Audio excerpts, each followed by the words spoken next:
Jordan, what just happened? Dude, so we parked the RV, and well, I could say, okay, so we got it washed earlier. Weird thing, right? We washed it, cleaned it, we drove up here to Bend, and we noticed we heard the thing, like the refrigerator was beeping, and we're like, oh, that's kind of weird, you know, maybe it's because we're not even, or maybe I forgot to turn the propane on. Something stupid, right? So I reset the fridge, did a bunch of stuff, no luck. Well, it's throwing up a code where we just had to sit there for like 20-30 minutes to figure out that this high temperature sensor got wet or something like that. And apparently it's really common with these fridges. They get wet, and they say to take this magnet, which I had a Harbor Freight can holder, so I unscrewed it from it, take the magnet, and you walk it under here, and then you'll hear it click. And I guess there's a little ball and a spring, and when it gets wet or something, it touches it, causes an issue, causes the fridge not to work at all. So I'm stressing out thinking we gotta go buy a new one of these. And actually, this little magnet right here just saved our ass. And our fridge is working. Woo! So day one's been fun and day one's been real. I don't want to have to deal with broken down stuff. Hopefully all our stuff in the freezer is still good since, what, when did we get the car washed? It has At been about a little while, but 2, that fridge just 1. seemed pretty cold. Yeah, the fridge was still kind of cold. So it's been like 6 or 7 hours, and like I said, I just thought maybe we'd get set up and I'd turn the propane on like our other one was, and it'd be good. But that wasn't the issue. It was this high temperature switch issue, which thank God. Yay for YouTube videos. And a magnet. That's all it was. Oh, babe, what's going on? Oh, well, we had a minor problem. What do we have a problem with? Shear cotter pin. Cotter pin. Shear pin. Shear pin. Shear Same pin, thing, cotter basically. Pin, broke. Disintegrated. In the Front, right. landing gear. Yeah, Landing gear took a shit. So, Mom was gonna get this up, so I had to raise it up with my jack to get my pickup back underneath there. And so luckily it's just a shear pin. So I just ran it down the store. Luckily, brother-in-law lives right down the road, picked us up, so we had to take our car out, throw that back in, we'll be back up moving. Issue, right? This is a shear pin / cotter pin. And this pin was completely broke off. So that means that this and this were not 1-to-1. They were spinning. And all that means is that over time there's been so much pressure on this set that this pin actually busted. It's called a shear pin because it's meant to break or shear off, which is a good thing. That way you don't break off gears and stuff like that, because I'm not going to be able to find just a new gear. I went down to a local hardware store though, and I did find a new pin.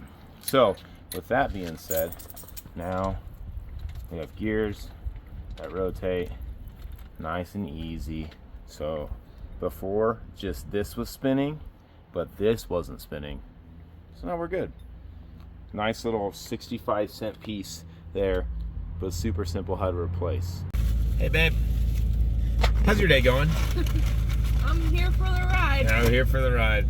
So we started off this day pretty crappy. I want to say crappy, it's just unexpected, right? And we knew we were gonna have like some issues with the RV, just not immediately. So we had the hitch, or the landing gear I should say, sorry.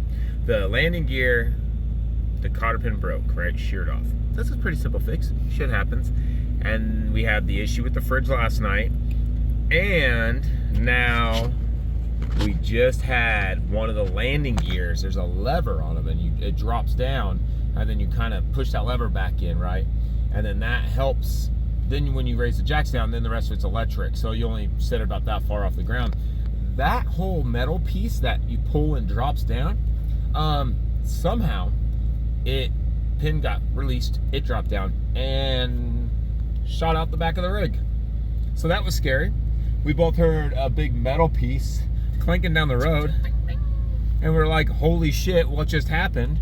And then, yeah, lo and behold, our jack stand piece is down the road. So I popped the door down, grabbed an e-bike, hauled ass back there because I didn't want a car hitting on the road.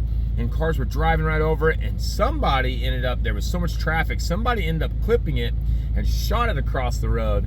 And then I had to go over there and grab it. A car flipped around on us and made sure that we were okay.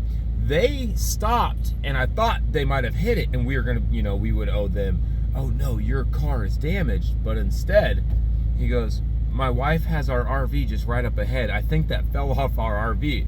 And I had to tell him, that's not yours. It's actually fell off our RV. So, it's been adventurous.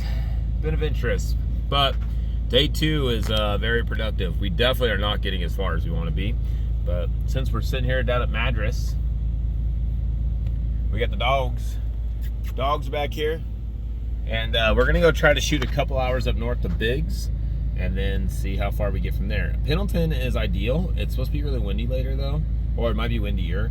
It's already pretty windy right now. So, you know, we're just kind of filling it out. We're going to drive as far as we want. So stay tuned. Hopefully nothing else breaks.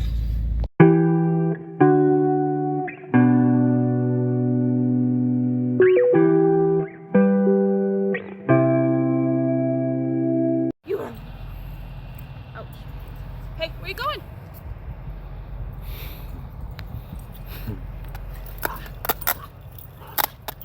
Come on. Well, homies, today's been a day. We've had a couple things happen between breakdowns, miscellaneous stuff. We drove a good amount of miles today. Not a lot, but the wind really did suck. So we ended up calling it in Pendleton, Oregon. And we're down here at the casino. So you know what that means. It's time to shot up and play up. Hey. Hey. So day 2 was a success. We did make it down here. We're still alive. Let's hope for the same for day 3.